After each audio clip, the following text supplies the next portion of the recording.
এতেই গঙ্গা আসবে আর একটা সোনার বালা দিয়ে যাবে। তুমি দেখবে এটা তোমার জন্যই করছি, আমি ওর জন্য এই লীলাটা করলাম মা। আমি চাই না ভূমিকম্প।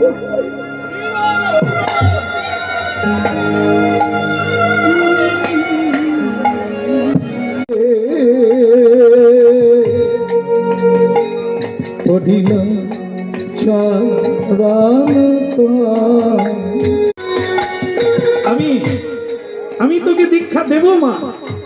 দুজনকেই, হ্যাঁ, স্বামী স্ত্রী দুজনকে দীক্ষা দিলেন। শিবের মতো ভালো, আমার জন্যই ও খারাপ ব্যবহার করেছে এতদিন, আপনি আমাকে শাস্তি দিন। বৌমা, তুমি কি দীক্ষা বাবা মাকে গুরু জ্ঞানে সেবা করো, ভগবান আসলেও কথা বলো না।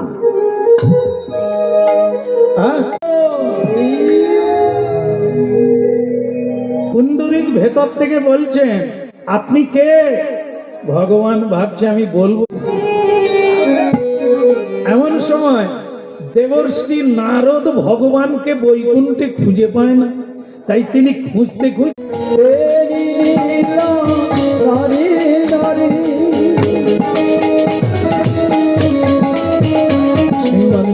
স্বয়ং ভগবান এসে দাঁড়িয়ে আছে, হ্যাঁ, আর সে গুরু সেবা করে যাচ্ছে। দেবর্ষি নারদ এসে দেখে ভগবান দাঁড়িয়ে, কথা বলে এই হয়ে গেলে দেখা করে চলে যাবো। বলে তাহলে তুমি এখন টাল খাচ্ছ কেন? বলে কি করব, আমাকে একটা ইট দিয়েছে, ইটের উপরে দাঁড়াতে। হরি হরি ধ্বনি করে যত ভক্তগণ, হরি হরি ধ্বনি করে ওই একান্ত দাঁড়িয়ে। আর হতভাগা তুই ভেতরে তাড়াতাড়ি করে চল। ভগবান এসে গুরু ভজন বন্ধ করা যাবে না। স্বয়ং গুরু দেবী স্বয়ং সোনার চাঁদ,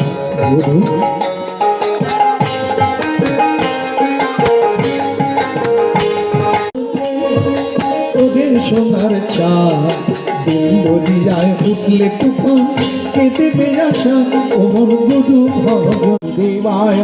হরে পরমাত্মনি প্রণত ক্লেশনাশায় গোবিন্দায় নমো। বিঠল দেবের মন্দির,